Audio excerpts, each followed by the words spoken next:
Hello everyone, welcome to తిందాం రా. Non veg కూరల కన్నా ఎంతో రుచిగా ఉండే తోటకూర లివర్ కర్రీ టేస్టీగా ఎలా తయారు చేయాలో చూద్దాం రండి.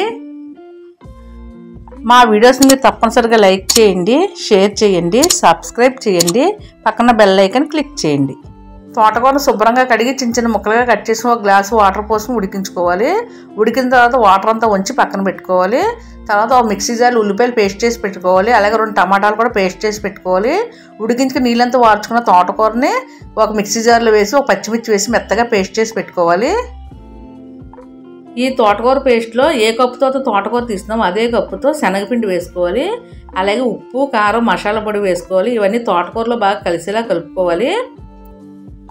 దీంట్లో వాటర్ వేయని అవసరం లేదండి.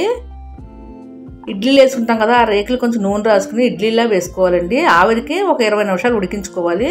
లేదా ఆవిరి కూడా వేసుకుని ప్లేట్ పైన కూడా వేసి ఉడికించుకోవచ్చండి. ఇక్కడ కుక్కర్లో పెట్టి ఓ 15 నిమిషాలు ఉడికించుకున్నాను. ఉడికించిన తర్వాత ప్లేట్లన్నీ తీసి పక్కన పెట్టి బాగా చల్లారనివ్వాలి. తడేమీ లేకుండా బాగా ఉడికించుకోవాలండి. తర్వాత వీడియోలో చూపిస్తున్న విధంగా మీకు నచ్చిన సైజులో ముక్కలుగా కట్ చేసుకోవాలి. పెద్దవిగా కావాలంటే పెద్దగా కట్ చేసుకోవచ్చు, చిన్నవిగా కావాలంటే చిన్నవిగా కట్ చేసుకోవచ్చు. కూర ఉడికిన తర్వాత ఈ ముక్కలు చూసి నిజంగా లివర్ కర్రీ అనుకుంటారండి, అంత బాగుంటుందండి. హెల్తీగా టేస్టీగా పిల్లలకి చేసి పెట్టండి, చాలా ఇష్టంగా తింటారు.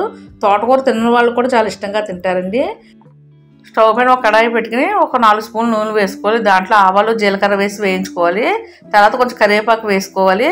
తర్వాత ఉల్లిపాయ పేస్ట్ వేసుకోవాలి. ఉల్లిపాయ పేస్ట్ కొంచెం వేగిన తర్వాత ఒక 1/2 స్పూన్ అల్లం వెల్లిపాయ పేస్ట్ వేసి చక్కగా పచ్చివాసన పోయే వరకు వేయించుకోవాలి.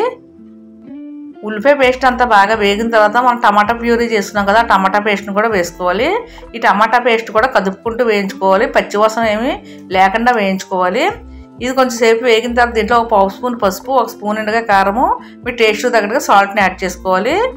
మనం తోటకూర పేస్ట్లో కొంచెం సాల్ట్ వేసుకున్నాం కదా, చూసి వేసుకోండి. సరిపోతే కనుక మరి కొంచెం వేసుకోవచ్చు. ఇవన్నీ టమాటా పేస్ట్లో బాగా కలిసేలాగా కలుపుకోవాలండి.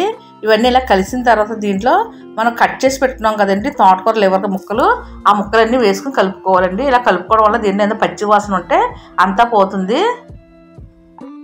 తర్వాత దీనిపైన మూత పెట్టుకుంటే కనుక పచ్చివాసన అంతా పోతుందండి, బాగా మగ్గుతాయండి ముక్కలు కూడాని. ఇలా మూత పెట్టుకుని 2 నిమిషాలు బాగా మగ్గనివ్వాలి. 2 నిమిషాల తర్వాత మూత తీసి చూసుకోవాలండి, చక్కగా బాగా ముక్కలు మగ్గాయండి.